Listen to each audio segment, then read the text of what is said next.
បាទសួស្តីបងប្អូនអរគ្នានេះបងធ្វើការសុកមេហៅឡើងប្រជុំស្មានតែអីលេងឲ្យឈប់លេង3 4ថ្ងៃថាអត់ការងារធ្វើសួរចំណាប់អារម្មណ៍មិនអីដល់ពេលចេញទៅផ្ទះនឹងផឹកចឹង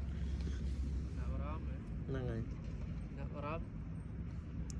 ទៅធ្វើមុខសែតធ្វើមុខសែតទូទៅមកណាឈប់ឡើង3ថ្ងៃច័ន្ទមិនចូលធ្វើការវិញចាប់ហើយចុះ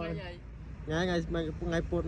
ថ្ងៃមហូបឆ្ងាញ់ទៀតថ្ងៃមហូបឆ្ងាញ់ចុយចូលដល់ម៉ោងស៊ីបាយថ្ងៃឈប់ថ្ងៃអង្គារហ្នឹងទៅអត់មហូបឆ្ងាញ់ថ្ងៃពុធមហូបឆ្ងាញ់ថ្ងៃប្រហោះហើយទៅម៉ោង2តើបានស៊ីបាយហ្នឹងហើយឥឡូវម៉ោង9នឹងចេញធ្វើការដែរហ្នឹងហើយថ្ងៃច័ន្ទបានចូលធ្វើការឈប់ឡើង4ថ្ងៃ5ថ្ងៃវិញយល់លុយដល់ចាយចាប់ហើយនេះបងប្អូនសមាជិក2នាក់ទៀតមើលញឹមទាំងបង្ខំហ្នឹងញឹមនេះហើយបងនេះមុខធឹងស្អុយ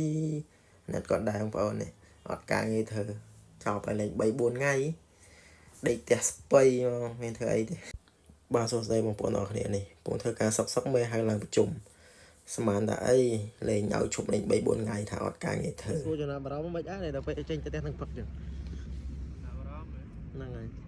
អារម្មណ៍ទៅធ្វើមុខសែតធ្វើមុខសែតទូទៅមកណាឈប់ឡើង3ថ្ងៃច័ន្ទមិនចូលធ្វើការវិញចាប់ហើយចុះថ្ងៃពុធថ្ងៃមហូបឆ្ងាញ់ទៀតថ្ងៃមហូបឆ្ងាញ់ចុយចូលដល់ម៉ោងស៊ីបាយថ្ងៃឈប់ថ្ងៃអង្គារហ្នឹងទៅអត់មហូបឆ្ងាញ់ថ្ងៃពុធមហូបឆ្ងាញ់ថ្ងៃប្រហោះហើយទៅម៉ោង2តើបានស៊ីបាយហ្នឹងហើយឥឡូវម៉ោង9នឹងចេញធ្វើការដែរហ្នឹងហើយថ្ងៃច័ន្ទបានចូលធ្វើការឈប់ឡើង4ថ្ងៃ5ថ្ងៃវិញយល់លុយដល់ចាយចាប់ហើយនេះបងប្អូនសមាជិក2នាក់ទៀតមើលញឹមទាំងបង្ខំហ្នឹងញឹមនេះហើយបងនេះមុខធឹងស្អុយអ្នកគាត់ដែរបងប្អូននេះអត់ការងារធ្វើចោលឲ្យលេង3 4ថ្ងៃដេកផ្ទះស្ពៃមានធ្វើអីទេ